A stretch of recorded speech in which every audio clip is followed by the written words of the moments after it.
Mais on en vient parfois pendant des drops à sortir des vêtements et on se rend compte sur les seins qu'en fait c'est les nôtres.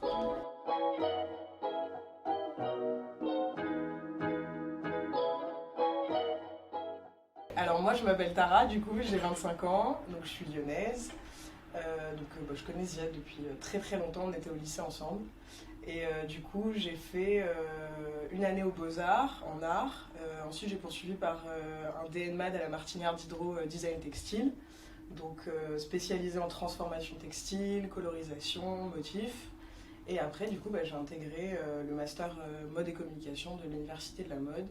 Donc avec Ziad, donc actuellement je suis en M2. Voilà. Et pareil, je suis lyonnais, je m'appelle Ziad, j'ai 25 ans et avant l'université de la mode, j'étais en double licence en infocom sociaux. Ensuite, j'ai fait une école de mode et voilà. Là, je me retrouve en master 2 à l'université de la mode et à l'Institut de la communication.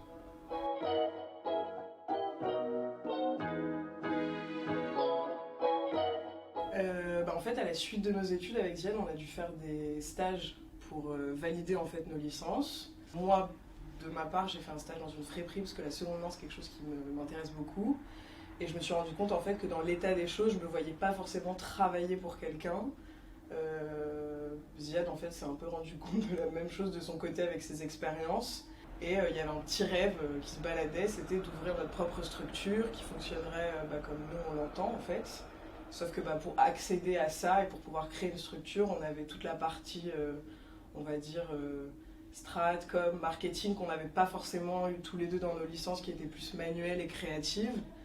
Et du coup, on a commencé à chercher des masters un peu en rapport avec l'entrepreneuriat, la communication, le marketing. Et Ziad connaissait déjà le master de l'Université de la mode. Et du coup, c'est comme ça qu'on l'a passé ensemble avec notre projet du coup de marque et qu'on s'est retrouvés à rentrer tous les deux dans ce master.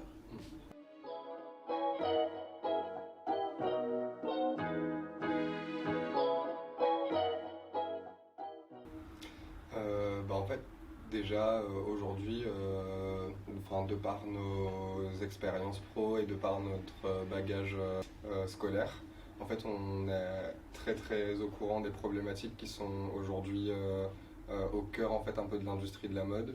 Et en fait, nous, on consomme un peu seconde main déjà depuis qu'on est gamin. C'est vrai que pour des raisons économiques, la fripe c'est quand même quelque chose qu'on connaît bien. C'est pour ça qu'on s'est dit que la seconde main c'était quelque chose qui pouvait quand même fonctionner. Sachant qu'en plus à Lyon il y a quand même plein de choses à faire, on est lyonnais, on est attaché à notre ville.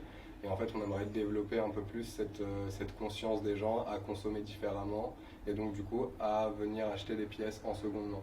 Et en fait voilà, on s'est dit qu'on aimerait par la suite ouvrir cette structure qui nous fait rêver et où il y a un décloisonnement en fait de pratiques, de workshops, etc.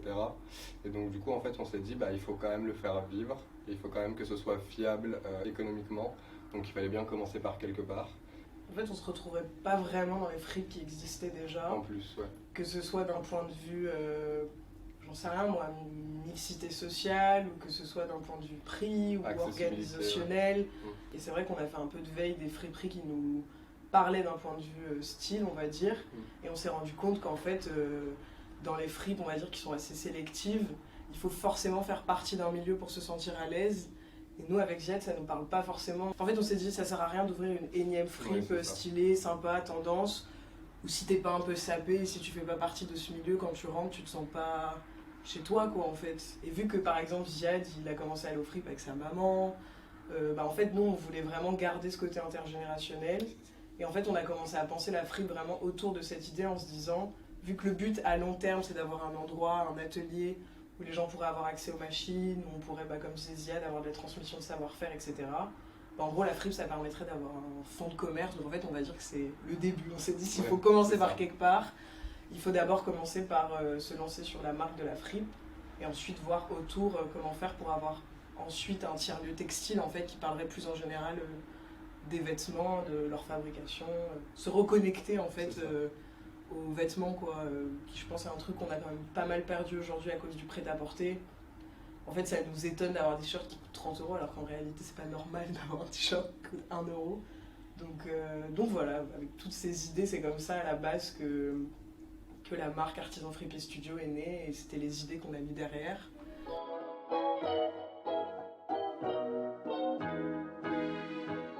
En gros, l'idée déjà, c'est que qu'est-ce qui nous stoppe à acheter de la seconde main? C'est que quand on trouve un pantalon ou un truc, on se dit c'est magnifique, mais c'est trop grand ou c'est trop petit. Donc on s'est attaqué à cette problématique. En fait, on s'est concentré aussi sur l'histoire de la friperie. Et en fait, on s'est rendu compte qu'à la base, être maître fripier, c'est un métier. Aujourd'hui, n'importe qui peut ouvrir une fripe, on n'a pas besoin de diplôme. Et du coup, on s'est dit que ça pouvait être intéressant de ramener justement une lettre de noblesse en fait qu'on peut ramener à la friperie et dépoussiérer un peu le truc pour plaire aux gens qui consomment déjà et pour essayer de convertir ceux qui n'ont pas forcément l'habitude de la seconde main en empruntant un petit peu les codes qu'on peut connaître du prêt-à-porter, donc quelque chose de beau, de propre, qui pue pas. On n'est pas obligé de fouiller pendant des heures et tout. Et ouais, la spécificité, c'est vraiment le côté sur mesure et le fait de dire que par exemple Ziad, il est capable sur place directement de vous reprendre un pantalon à votre taille, de tout retailler pour un top ou pour un décolleté ou plein de choses. Customiser la pièce s'il y a besoin de customiser la pièce, la transformer s'il y a besoin de la transformer, ou juste la remettre à sa taille s'il y a besoin de la remettre à sa taille. Comme à l'ancienne. Voilà.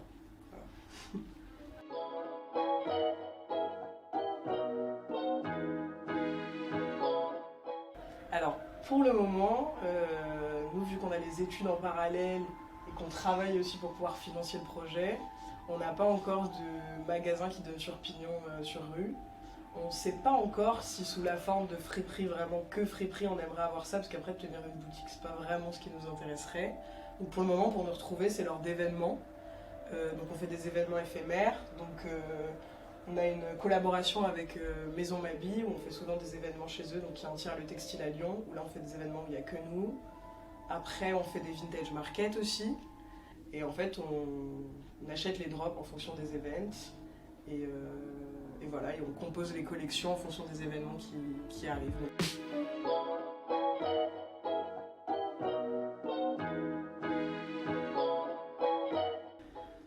Il y en a plein. Une en particulier. Ouais, carrément. Bien sûr. Je t'écoute. En fait, cet été, on était censé faire un shooting photo. Pour préparer un petit peu les pièces de la rentrée, du marché de la mode vintage, ce qu'on avait chiné nous cet été, etc. En fait, on était en vacances avec un photographe, un jeune photographe qui a beaucoup travaillé en Arabie Saoudite, qui s'appelle Raman 3000. Et en fait, on avait l'occasion de le rencontrer, de pouvoir travailler avec lui. C'est un univers qui parlait énormément à Ziad et moi. Et du coup, on s'est dit, vas-y, let's go. Pourquoi pas, quoi. Pourquoi pas, quoi. Voilà le contexte. Voilà. On était en plein milieu des montagnes, etc.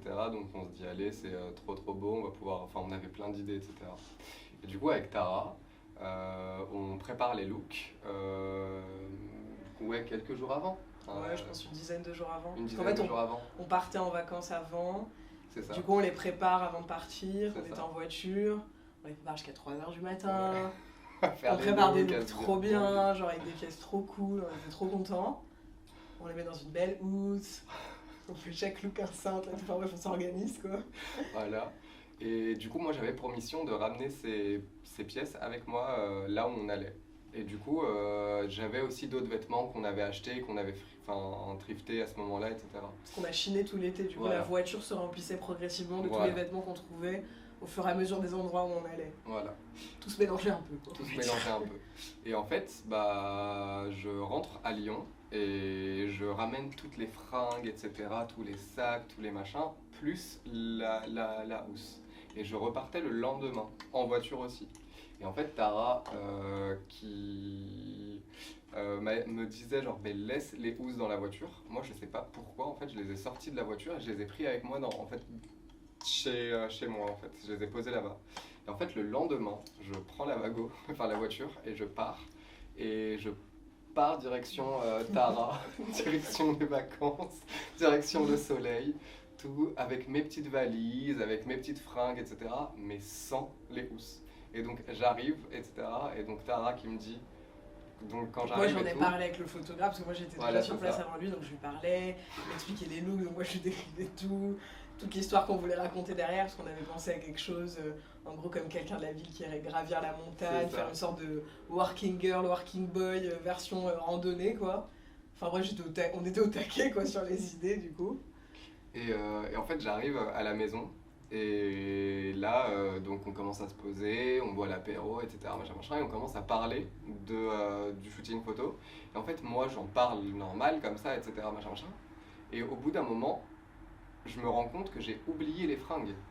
Mais que je les ai complètement zappées, en fait, et que je les ai laissées chez moi. Et du coup, je regarde Tara. Et elle me dit, sont où les fringues? Et je lui dis, je crois que je les ai zappées. Et à ce moment-là, en fait, bah, on était là en mode putain, enfin. Donc il fallait qu'on a mis 2 heures, non mais même plus, moi j'ai mis plus à m'en remettre. Ouais. Je crois qu'on a dû mettre une soirée entière à s'en remettre et à essayer de passer à autre chose.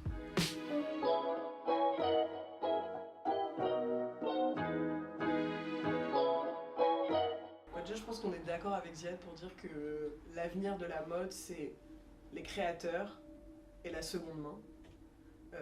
Parce qu'en fait si on arrêtait de produire aujourd'hui on serait capable de pouvoir encore habiller la planète pendant 2 décennies. L'industrie du textile c'est la deuxième la plus polluante au monde. Donc il y a un moment donné en fait où il faut faire avec l'existant et je pense foncièrement, on est foncièrement persuadé que on va être obligé, même pour les gens qui ne le veulent pas, tôt ou tard, de consommer de la seconde main pour pouvoir pallier en fait à toute cette production superficielle de textiles dans le monde. Donc déjà ça c'est notre rapport je pense au vintage qui est assez propre, c'est qu'on pense vraiment que c'est l'avenir. Voilà, je pense que tout est à faire en fait dans le milieu du vintage. Et qu'il y a plein d'innovations, de choses à penser en termes d'économie circulaire, en termes de retour sur soi-même, etc. Après, le vintage, c'est aussi quelque chose qui fait partie de nous. Enfin, on a toujours consommé en fripe, seconde main, que ce soit du vintage ou pas d'ailleurs. Enfin, on consomme aussi même chez Artisan Fripier Studio, dans les bacs, etc., vous pouvez retrouver aussi de la seconde main qui est de la fast fashion ou quoi, toujours à moindre coût. Mais c'est toujours dans une idée en fait, d'éducation du consommateur et dans cette idée de lui expliquer que on va pas te blâmer parce que tu viens acheter de la seconde main et que c'est du H&M, du Zara ou autre, mais viens le consommer en seconde main parce que c'est peut-être... déjà c'est plus avantageux au terme de prix. Tu vas le payer déjà un prix plus juste aussi. Et donc du coup, bah, c'est la porte d'entrée en fait à consommer d'autres produits. Donc c'est un peu les produits d'appel qui vont être un peu la porte d'entrée à consommer d'autres choses. En fait, je pense que le vintage bien emmené peut permettre vraiment de changer les mentalités. Et je pense que c'est comme ça que nous on le voit. Par exemple, Ziad il parlait des bacs. On va avoir toute notre sélection sur cintre et après il y aura quand même des bacs réservés où là vous aurez des vêtements qui vont aller de 1 à 10 euros. Et pareil, c'est important pour nous de se dire, même si nous, dans notre sélection pièce par pièce, on va pas sélectionner du Zara, le vêtement, il est quand même là, donc il faut quand même l'utiliser. Et je pense que, comme disait Ziad, le vintage, c'est une bonne clé d'entrée dans une consommation qui serait meilleure, dans un développement durable qui serait plus lié à nos consommations quotidiennes aussi, je pense, parce que c'est vraiment là que tout se joue pour nous à petite échelle humaine. Parce qu'après, c'est les grands groupes aussi qui doivent beaucoup changer, mais je pense que nous, en tant que consommateurs, on a aussi des petites actions à avoir au quotidien, comme par exemple acheter ses vêtements de manière plus écologique et plus durable. En tout cas, je pense que nous, on voit le vintage vraiment de ce côté. Et puis après, il y a le côté aussi hyper créatif et trop sympa, quoi. Enfin, c'est le fait de se dire que maintenant, on se ressemble plus... Standardisation un peu des looks. C'est ça, en fait. Le prêt-à-porter, ça a apporté cette espèce de truc où maintenant, les gens sont pareils. Tu vas plus vraiment porter un vêtement parce qu'il te plaît, tu vas le porter parce que du market t'a fait croire qu'il était censé être à la tendance pour toi, machin. Et je pense que le vintage, en fait, ça remet au bout du jour des pièces qui sont intemporelles, en fait. Et que tu porteras aussi bien quand t'as 25 ans que quand t'en auras 40 et que tu pourras ensuite transmettre à ton tour à tes enfants. Et nous, en fait, en tout cas, c'est ça qui nous passionne dans le vintage. Enfin, ce côté hyper unique, hyper pointu. De se dire que tu vas trouver ta pépite, ton petit truc que personne... Ta pépite, ton petit truc qui a une histoire aussi, ouais. Qui a une histoire, qui a déjà vécu, parfois quand on réussit à récupérer des pièces et que des gens nous racontent leurs histoires, quand on les revend ou quoi, on raconte aussi l'histoire de cette pièce qu'on a trouvée à la personne qui veut l'entendre, qui va acheter la pièce.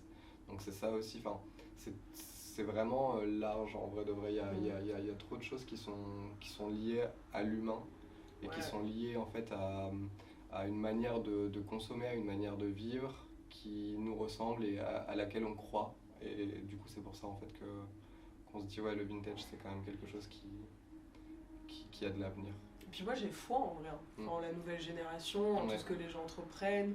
Je crois au fait que notre génération est totalement capable et a les clés pour pouvoir réinventer le milieu de la mode. Et je pense que le vintage a vraiment un rôle à tenir au sein de ça qui est hyper important.